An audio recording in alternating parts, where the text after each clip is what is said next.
দীঘা, মন্দারমণি, তাজপুর, ধুবলাগুড়ি এইসব সমুদ্র সৈকত তো অনেকেই গেছেন, কিন্তু যদি বলি কলকাতা থেকে মাত্র 3.5 ঘন্টার দূরত্বে এমন একটা সমুদ্র সৈকত আছে যেখানে নেই কোনো ভিড়, নেই কোলাহল, শুধু ঢেউয়ের শব্দ আর প্রকৃতির নিঃশ্বাস, যেখানে রয়েছে হাজার হাজার ঝিনুকে ভরা সমুদ্র তট এবং ঝাউবনের ছায়া একদম নির্জন পরিবেশে, তার সঙ্গে সমুদ্র সৈকতের ধারেই রয়েছে ছোট্ট এবং সুন্দর রিসর্ট আর জমিয়ে খাওয়া দাওয়া, সমস্ত কিছুই আজ ডিটেলসে আপনাদেরকে বলবো, তাই ভিডিওটির শেষ পর্যন্ত দেখতে থাকুন।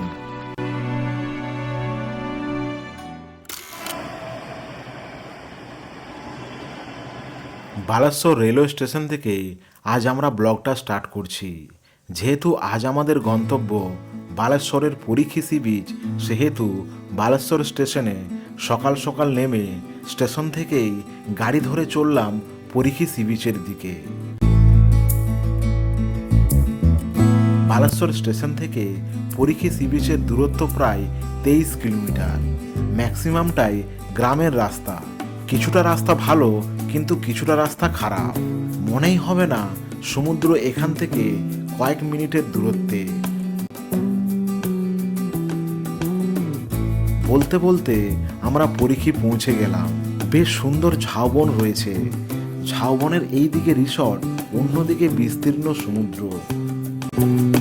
এখানে টোটাল 3 থেকে 4টি রিসর্ট আছে, তার মধ্যে আমরা বুক করেছিলাম টরন্টো বিচ রিসর্ট, যার আরেক নাম রিসর্ট সাগর দর্শন। যেহেতু দুটো মালিক তাই দুটো নাম। তো আমরা পৌঁছে গেছি পরীক্ষী সি বিচের টরন্টো বিচ রিসর্টে। বালেশ্বর স্টেশন থেকে এখানে আসতে 1 ঘন্টার মতো সময় লাগলো। এই রিসর্টটা ছোট, কিন্তু ছোট জায়গার মধ্যেই বেশ সাজানো গুছানো আছে।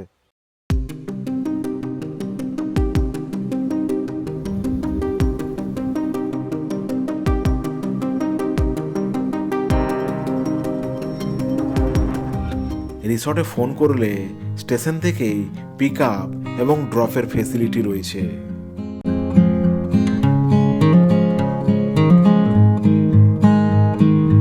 রিসর্টে বেশ অনেকগুলি রুম রয়েছে, আমাদের দিল এই রুমটা। এসি, ফ্যান এবং ড্রেসিং টেবিল রয়েছে। রুমটা একটু ছোট হলেও 2 জন আরামসে থাকতে পারবে। বাথরুমটা বেশ পরিষ্কার পরিচ্ছন্ন। নিচের নাম্বারে ফোন করে আপনি রিসর্ট বুক করতে পারবেন। আসার সঙ্গে সঙ্গেই এখানে ওয়েলকাম ড্রিঙ্ক দিল। হ্যাঁ, একদম টাটকা ডাবের জল। এরকম ট্যুরগুলো অ্যাকচুয়ালি উইকেন্ডে রিল্যাক্সেশনের জন্য, কোনো রকম দৌড়াদৌড়ি বা সাইট সিন নয়, টোটাল রিল্যাক্সেশন। তাই সবাই রিল্যাক্স মোডে। তারপরে চললাম সি বিচের দিকে। রিসর্ট আর সমুদ্রের মাঝখানে রয়েছে এই ঝাউবন। এই ঝাউবন কিন্তু ন্যাচারাল এবং খুবই সুন্দর। এরকম ভালো ঝাউবন আগে দেখেছি বলে মনে করতে পারছি না। সমুদ্রের ঢেউয়ের গর্জন শুনেই ছুটে চললাম সমুদ্রের দিকে।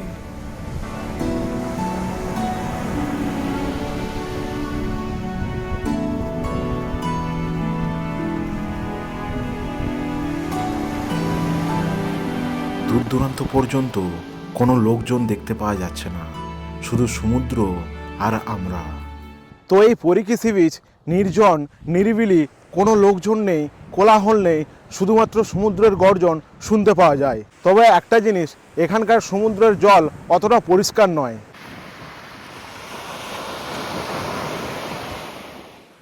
এখানে কোনো ভিড় নেই, দোকানের লাইন নেই, শুধু বিশাল সমুদ্র আর শান্ত একটা পরিবেশ। এই পরিবেশে থাকলেই মনে হবে শহরের সব ক্লান্তি দূর হয়ে গেছে।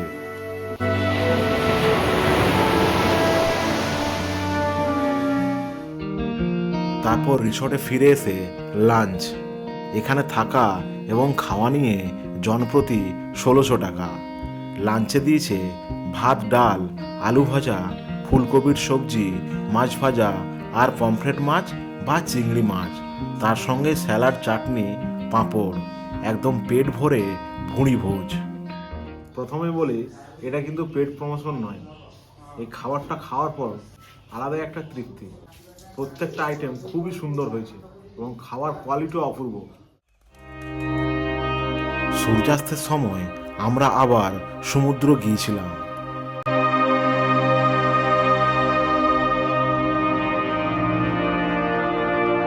এই সূর্যাস্তের সময় সমুদ্র আরও শান্ত, কোনো কোলাহল নেই, আছে শুধু ঢেউয়ের ছন্দ আর হালকা বাতাস।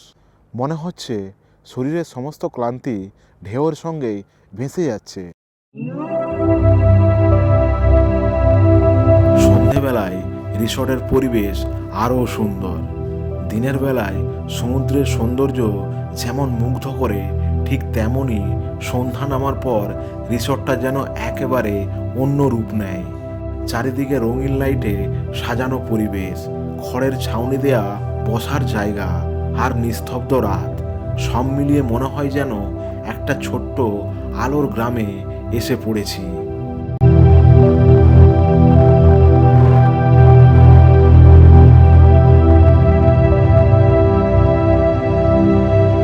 স্ন্যাক্সে পকোড়া আর চা দিয়েছে। এদিকে আমার অর্ধাঙ্গিনী বসে বসে খাচ্ছেন, তার সঙ্গে চিকেন বারবিকিউ প্রস্তুতি চলছে।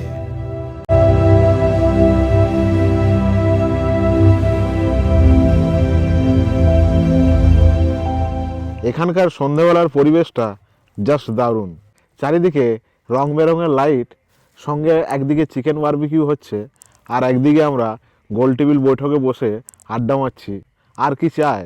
এই তো জীবন, বেহারা চালাও ফোয়ারা।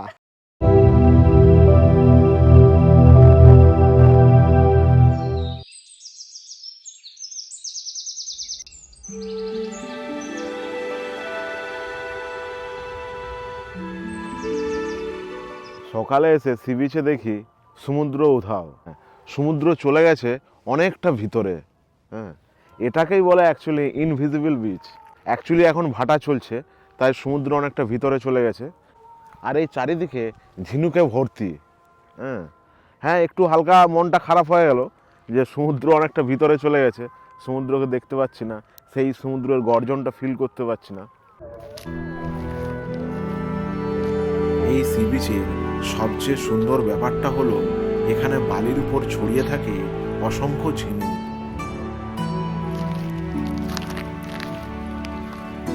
হাঁটতে হাঁটতে মাঝে মাঝে মনে হবে যেন পুরো সি বিচটাই ঝিনুক দিয়ে সাজানো।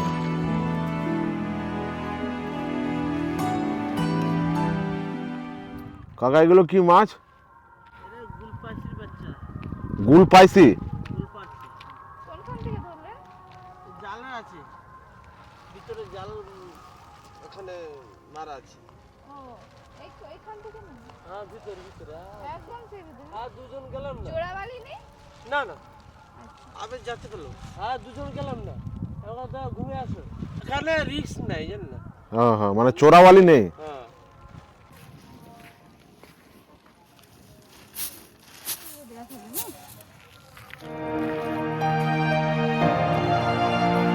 সকাল সকাল ব্রেকফাস্টে দিয়েছে গরম গরম লুচি, ঘুগনি, ডিম আর রসগোল্লা। আচ্ছা, এখানে ঘোরার জন্য কি কি সাইট সিন আছে? সাইট সিন এখানে আমাদের একদম পাশে 1/2 কিলোমিটার হবে বোটিংয়ের ব্যবস্থা আছে। বোটিংয়ে যদি যাবেন আপনি দেখতে পাবেন মিনি আইল্যান্ড আছে একটা, হ্যাঁ হ্যাঁ। এখানে বোটিংয়ে। আর তারপরে হচ্ছে ম্যানগ্রাভ ফরেস্ট আছে, যেখানে বাঘা যতীনের লড়াই হয়েছিল, শহীদ হয়েছিলেন বাঘা যতীন যেখানে, ওই জায়গাটায় ম্যানগ্রাভ ফরেস্ট আছে একটা। আর মিনি আইল্যান্ডটা আছে, ওটা আমি বোটিংয়ে গেলে ওই সব জায়গা দেখতে পাবেন। তারপরে পাশে একটা আছে আমাদের রিসেন্ট গত বছর ওপেনিং হয়েছে জগন্নাথ মন্দির, ওটাও 1/2 কিলোমিটারের মধ্যে পড়েছে। তারপরে রিসোর্টের বাইরে যদি যাবেন আপনি, এখান থেকে 30 কিলোমিটার 32 কিলোমিটার রাস্তা হবে, একটা আপনি পাহাড় দেখতে পাবেন, ব্লু লেক আছে, ইমামি জগন্নাথ আছে, তারপরে পঞ্চলিঙ্গেশ্বর আছে। ওটা অ্যাকচুয়ালি বালেশ্বর সাইড। বালেশ্বর সাইডে। আর গাড়ি কি এখান থেকে প্রোভাইড করা হয়? গাড়ি ওটা না, গাড়ির এখানে একটা অ্যাসোসিয়েশন আছে আমাদের। যদি কেউ অটো নেয়, অটো ভাড়া হচ্ছে আমার বালেশ্বর থেকে রিসোর্ট পর্যন্ত 700 টাকা করে অটো ভাড়া। আর যদি আপনি সাইড বোলেরো সিনের জন্য? সাইড সিনের জন্য ওরা 3,000 টাকা করে নেয়। ও হ্যাঁ। অটোওয়ালা 2,500 টাকা করে নেবে। হ্যাঁ, যে বোটিংটা হয়, বোটিংয়ের ভাড়া কত? বোটিংয়ের ভাড়া পার হেড 400 টাকা করে। ও হ্যাঁ। 2 ঘন্টা আপনাকে বোটিং করাবে।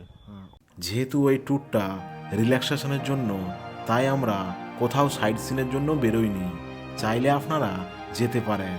রিল্যাক্স মুড নিয়ে এবার বাড়ি ফেরার পালা। সকলকে ধন্যবাদ, ভালো থাকবেন, ঘুরতে থাকবেন।